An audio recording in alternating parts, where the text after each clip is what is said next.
പട്ടിണിയിലായ ആയിരക്കണക്കിന് പാലസ്തീനികൾ ഗസയിൽ Israel US ജീവകാരുണ്യ കേന്ദ്രത്തിലേക്ക് ഭക്ഷ്യവസ്തുക്കൾ എടുക്കാനായി ഇരച്ചു കയറിയത് വലിയ രീതിയിലുള്ള പ്രശ്നങ്ങൾ ഉണ്ടാക്കിയിരിക്കുകയാണ്. അവർക്ക് നേരെ ഇസ്രായേൽ സേന വെടിവെച്ചു. വെടിവെപ്പിൽ പലസ്തീനികൾ 3 പേർ കൊല്ലപ്പെട്ടു, 50-ലേറെ പേർക്ക് ഗുരുതരമായ പരിക്കേറ്റു. ഒരുപക്ഷേ ഇസ്രായേൽ US പിന്തുണയോടെ ചെയ്യുന്ന ഭക്ഷ്യവിതരണ കേന്ദ്രം ഐക്യരാഷ്ട്രസഭയെ അവിടെ നിന്ന് അല്ലെങ്കിൽ UN-ന്റെ നേതൃത്വത്തിലുള്ള ഭക്ഷ്യ വിതരണ സംഘടനയെ മാറ്റി നിർത്തിക്കൊണ്ടാണ് ഇതിനെതിരെ ഐക്യരാഷ്ട്രസഭ അതിശക്തമായ രീതിയിൽ പ്രതിഷേധിച്ചിട്ടുണ്ട്. കാരണം ഒരു ജീവകാരുണ്യ പ്രസ്ഥാനം എങ്ങനെയാണ് പ്രവർത്തിക്കേണ്ടത്, അതിൽ നിന്നൊക്കെ വിട്ടുകൊണ്ട് തങ്ങളുടെ അധീശത്വവും അധികാരം ഉറപ്പിക്കാൻ വേണ്ടി ഇസ്രായേൽ സേന കൊണ്ടുവന്ന ഒരു വിതരണ ഏജൻസിയാണ് ഗസ ഹ്യൂമാനിറ്റേറിയൻ ഏജൻസി എന്നാണ് ഐക്യരാഷ്ട്രസഭ തന്നെ കുറ്റപ്പെടുത്തിയിരിക്കുന്നത്. പ്രത്യേകിച്ച് ഗസയിലെ സൗത്ത് ഗസയിൽ ആണ് ഭക്ഷ്യവിതരണ കേന്ദ്രം ഏർപ്പെടുത്തിയിരുന്നത്.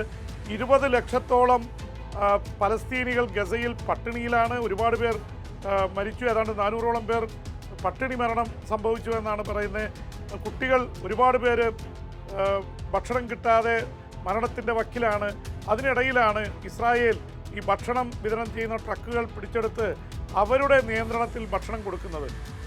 പട്ടിണിയിലായ ആയിരക്കണക്കിന് പലസ്തീനികൾ രോഷാകുലരായി ഇസ്രായേലിൻ്റെ ഭക്ഷ്യവിതരണ കേന്ദ്രത്തിലേക്ക് ഇരച്ചു കയറി.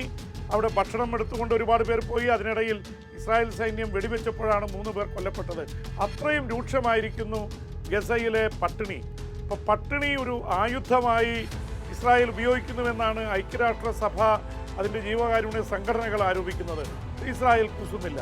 ഇസ്രായേലിനെ സംബന്ധിച്ചിടത്തോളം ഭക്ഷണം തടഞ്ഞായാലും എന്ത് സംഭവിച്ചായാലും ഗസയെ പൂർണ്ണമായി കീഴടക്കുക, പൂർണ്ണമായി ഗസയുടെ നിയന്ത്രണം തങ്ങളുടെ കയ്യിൽ കൊണ്ടുവരിക എന്നാണ് അവർ ലക്ഷ്യം വെക്കുന്നത്. ഇസ്രായേൽ പ്രധാനമന്ത്രി ബെഞ്ചമിൻ നെതന്യാഹു വ്യക്തമാക്കി കഴിഞ്ഞു. ഇപ്പോൾ തന്നെ 80% ഗസയുടെ പ്രദേശങ്ങളും ഇസ്രായേലിൻ്റെ നിയന്ത്രണത്തിലായി കഴിഞ്ഞു. കരയിലും ആകാശത്തു നിന്ന് കഴിഞ്ഞ 2-3 ആഴ്ചയായി വൻ ആക്രമണമാണ് നടക്കുന്നത്. നൂറുകണക്കിന് ആൾക്കാരാണ് ഈ ദിവസങ്ങളിൽ കൊല്ലപ്പെട്ടത്.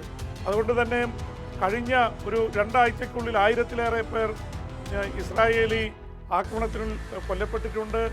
അവിടെ കൊല്ലപ്പെട്ടവരുടെ സംഖ്യ കഴിഞ്ഞ 19 മാസത്തിനുള്ളിൽ 54,000 കവിഞ്ഞിരിക്കുന്നു. കൃത്യമായി പറഞ്ഞാൽ 54,056 ഇപ്പോൾ ഔദ്യോഗിക കണക്ക്. കാണാതായവരുടെ കണക്ക് കൂടി എടുക്കുമ്പോൾ ഏതാണ്ട് 63,000-നടുത്ത് പേർ കൊല്ലപ്പെട്ടിട്ടുണ്ട് പലസ്തീനികൾ. ഒക്ടോബർ 7-ന് 2023 നടത്തിയ ആക്രമണമാണ്. അത് ഹമാസ് കയറി ഇസ്രായേലിൽ കയറി 1200 പേരെ വധിച്ചതും 350ഓളം പേരെ ബന്ദികളാക്കി കൊണ്ടുപോയതുമാണ് യുദ്ധത്തിന് കാരണമായത്.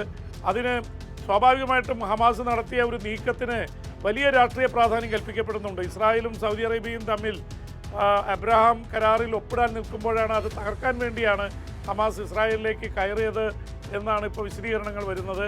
എന്തായാലും ഹമാസിനെ മാറ്റി നിർത്തി ഗസയിൽ നിയന്ത്രണം ഏറ്റെടുക്കുക തന്നെയാണ് ഇസ്രായേൽ ലക്ഷ്യം വയ്ക്കുന്നത്. പക്ഷേ ഇങ്ങനെയുള്ള കൂട്ടക്കുരുതിക്കെതിരെ ഇസ്രായേലിനെ പിന്തുണയ്ക്കുന്ന യൂറോപ്യൻ രാജ്യങ്ങൾ അതിശക്തമായി രംഗത്ത് വന്നു കഴിഞ്ഞു. ജർമ്മനി പറഞ്ഞു ഇതുപോലെ മുന്നോട്ട് പോകാൻ സാധിക്കില്ല, ഞങ്ങൾ പിന്തുണ നൽകിയിരുന്നു എന്നുള്ളത് ശരിയാണ്, പക്ഷേ ഇങ്ങനെ മനുഷ്യ കുഞ്ഞുങ്ങളെയും സ്ത്രീകളെയും കൊല്ലുന്നത് അംഗീകരിക്കാൻ പറ്റില്ല. ബ്രിട്ടൻ ഇസ്രായേലിനെതിരെ സാമ്പത്തിക ഉപരോധം പ്രഖ്യാപിച്ചു കഴിഞ്ഞു. മറ്റ് യൂറോപ്യൻ രാജ്യങ്ങളൊക്കെ കടുത്ത നിലപാടിലാണ്. പക്ഷേ ഇസ്രായേൽ പ്രധാനമന്ത്രി വഴങ്ങുന്നില്ല. ഇസ്രായേലിൽ തന്നെ ടെല്ലവീവിൽ 10,000-കണക്കിന് ഇസ്രായേലികൾ യുദ്ധം അവസാനിപ്പിക്കണമെന്നും ബന്ദികളെ മോചിപ്പിക്കാനായിട്ടുള്ള നിലപാട് സ്വീകരിക്കണമെന്നും ആവശ്യപ്പെട്ട് ഇസ്രായേൽ പ്രധാനമന്ത്രിക്കെതിരെ തന്നെ അവരവിടെ പ്രക്ഷോഭം സംഘടിപ്പിക്കുന്നുണ്ട്. ഇതൊന്നും കേൾക്കാൻ തയ്യാറാവുന്നില്ല. മധ്യസ്ഥ ചർച്ചകൾ ഖത്തറിൽ നടക്കുന്നുണ്ട്. ദോഹയിൽ ഖത്തറും ഈജിപ്തും അതിൻ്റെ രംഗത്തുണ്ട്. US-ൻ്റെ റെപ്രസെൻറ്റേറ്റീവായിട്ടുള്ള സ്റ്റീവ് വിറ്റ്കോഫ് ചർച്ചകൾക്ക് നേതൃത്വം നൽകിയിട്ടുണ്ട്. ഒരു ഭാഗത്ത് ഹമാസ് വെടിനിർത്തലിന് തയ്യാറായി വന്നപ്പോൾ ഇസ്രായേൽ വഴങ്ങുന്നില്ല, തിരിച്ചും സംഭവിക്കുന്നു. അപ്പോൾ പലതരത്തിൽ പ്രശ്നങ്ങൾ മുന്നോട്ട് പോവുകയാണ്. ഹമാസ് കീഴടങ്ങാതെ യുദ്ധം അവസാനിപ്പിക്കില്ല എന്നുള്ള നിലപാടിൽ ഉറച്ചു നിൽക്കുകയാണ് ഇസ്രായേലി ഭരണകൂടം. എന്നാൽ ഈ ബന്ദികളെ വിട്ടു നൽകണമെങ്കിൽ ഇസ്രായേൽ സേന ഗസയിൽ നിന്ന് പിന്മാറണമെന്നാണ് ഹമാസിൻ്റെ നിലപാട്. രണ്ടും കൂടി ഒരിക്കലും ഒരുമിച്ച് പോവില്ല. അപ്പോൾ ഹമാസ് ഒരു തവണ വെടിനിർത്തൽ നടത്തിയപ്പോൾ ഹമാസിൻ്റെ പ്രവർത്തകരൊക്കെ രംഗത്ത് വരികയും അവരുടെ നിയന്ത്രണം, ഗസയുടെ പൂർണ്ണ നിയന്ത്രണം വീണ്ടും ഹമാസിൻ്റെ കയ്യിലേക്ക് പോകുന്നുവെന്ന് കണ്ടപ്പോഴാണ് ഇസ്രായേൽ ഈ തരത്തിലുള്ള ആക്രമണത്തിലേക്കും കരയിലും ആകാശത്തും ആകാശത്തു നിന്ന് ഓരോ ദിവസവും നിരവധി റെയ്ഡുകളാണ്.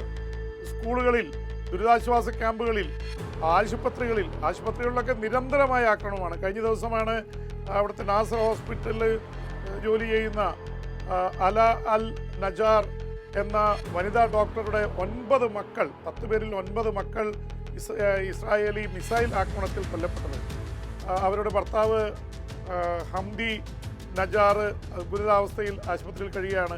അവർ ഡ്യൂട്ടിയിൽ നിൽക്കുമ്പോഴാണ് 9 പേരുടെ മക്കളുടെ മൃതശരീരം അവിടെ കൊണ്ടുവന്നത്. ഈ തരത്തിൽ സാധാരണക്കാരുടെ ഇത് നേരെയും ആക്രമണം നടക്കുന്നുണ്ട്. ഇസ്രായേലിനെ സംബന്ധിച്ച് ഇസ്രായേൽ പറയുന്നത് ഇത്തവണ ഗസ പിടിച്ചില്ലെങ്കിൽ ഇസ്രായേലിന് നിലനിൽക്കാൻ കഴിയില്ല എന്നാണ് ഇസ്രായേലിൻ്റെ വാദം. അത് ഇസ്രായേലി പ്രധാനമന്ത്രിയെ പിന്തുണയ്ക്കുന്നത് അവിടുത്തെ വലതുപക്ഷ തീവ്രവാദികളായിട്ടുള്ള സിയോണിസ്റ്റുകളാണ്. സിയോണിസ്റ്റുകൾ പറഞ്ഞിട്ടുണ്ട്, യുദ്ധം അവസാനിപ്പിച്ചാൽ ഞങ്ങൾ പിന്തുണ പിൻവലിക്കും, ഇസ്രായേലി പ്രധാനമന്ത്രിക്ക് രാജിവെച്ച് പോകേണ്ടി വരും. അതുകൊണ്ടാണ് അമേരിക്കയുടെ തൻ്റെ നെതന്യാഹുവിൻ്റെ ഏറ്റവും അടുത്ത സുഹൃത്തായിട്ടുള്ള ട്രംപ് പോലും പറഞ്ഞിട്ട് കേൾക്കാൻ ഇസ്രായേൽ പ്രധാനമന്ത്രി കൂട്ടാക്കുന്നില്ല. എന്ന് മാത്രമല്ല, ഇറാനെ കയറി അമേരിക്കയുടെ അനുവാദമില്ലാതെ വേണ്ടി വന്നാൽ ഇറാൻ്റെ ആണവ കേന്ദ്രങ്ങൾ കയറി ആക്രമിക്കുമെന്ന് തയ്യാറാണെന്ന് വരെ ഇസ്രായേൽ വെളിപ്പെടുത്തുന്നുണ്ട്, അല്ലെങ്കിൽ സൂചന നൽകുന്നുണ്ട്. ഇതിൻ്റെയൊക്കെ പശ്ചാത്തലത്തിൽ ഇസ്രായേൽ ഹമാസ് യുദ്ധം ഉടനെ അവസാനിക്കാനുള്ള സാധ്യത കാണുന്നില്ല.